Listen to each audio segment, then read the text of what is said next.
maybe how frustrating was all the penalties and the outcome tonight? It was frustrating, but a lot of those penalties were self-inflicted wounds, and we just got to be more disciplined. We can't make bonehead mistakes and bonehead plays.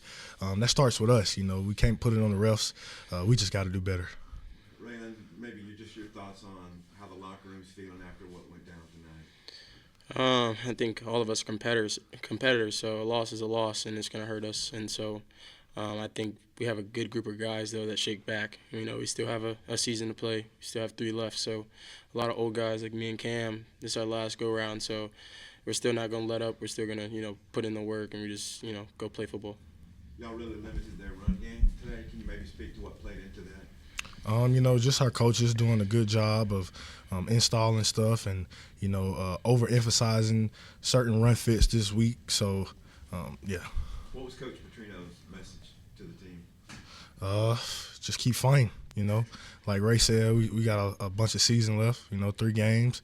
Now we're just fighting for pride at this point and fighting for each other. Coach Petrino, for both of you guys, Coach Petrino was saying that it felt like you guys had it won for so long. I guess what was your guys' gut reaction at the end when it, just got pulled beneath you?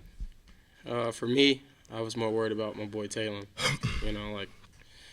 Something like that, man. I've grown up with him, so I was more worried about him. And so, like I said, it hurts to lose games, especially like that. But we just got to shake back, and so dudes can get healthy this bye week and finish the last 3 weeks off.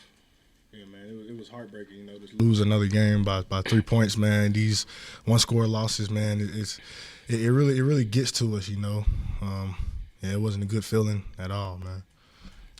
Raylen, Taylor threaded some nice passes to you today. What do you think of his performance today compared to last week? He shook back, and I think everyone was just doing their jobs on the receiver end as well, so he could throw the ball around. And so, once he gets comfortable, he can do a lot of things. So, he played his butt off. He's going to do that each week. He's going to, play to his last limb. So, I'm always proud of him, always pushing him, and just praying for his health, praying that God just watches over him is the biggest thing at the moment. And what was it like having to quickly transition to facing their backup and then kind of the switch back again? It was a sideline adjustment for sure. When he got in, we knew going into the game that he was a mobile guy, a runner, and, he did have some success with his feet, so we had to quickly adjust, and then, they just took him out, so we had to quickly adjust back to the other quarterback. But both of them was good, talented quarterbacks for sure. Cam, what's it like during a game like that that's chippy, and then you've also got the penalties, and you're trying to, fuel the fire but also kind of keep it cool? What do you guys kind of do to kind of manage situations like that? I would say in these kind of situations, this is when you lean on the older guys and the leaders and the captains, just to calm everybody down. I remember a couple of the penalties that we self-inflicted. I was just telling guys to be smart. There's no reason to do that so you can have an extra highlight. We're trying to win the game, so just be smart. Cam, what was the defense kind of saying amongst each other on that final drive? Just that, this is what you dream of as a kid. You just got to go out and do your assignment, and the rest of what happened for itself. And, unfortunately we came up short, but we went down fighting.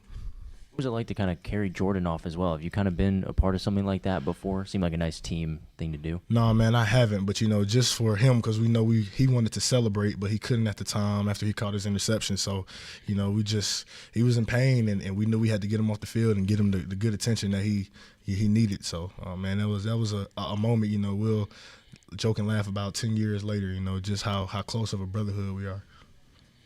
After y'all went up 2 touchdowns in the fourth quarter, and then the next 3 possessions, you didn't move it very much. What was happening on those 3 drives? It just wasn't moving, and so it's just sometimes that happens, and so you just got to trust in the play calls that Bobby P's calling and go execute, and just we got to be better on our end. Raylen, just kind of curious what your I-Black stands for. If you're guarding me, it's too late. So, just a confidence, in myself. If someone's playing man against me, it's me and him, and, I feel like I'm going to win it.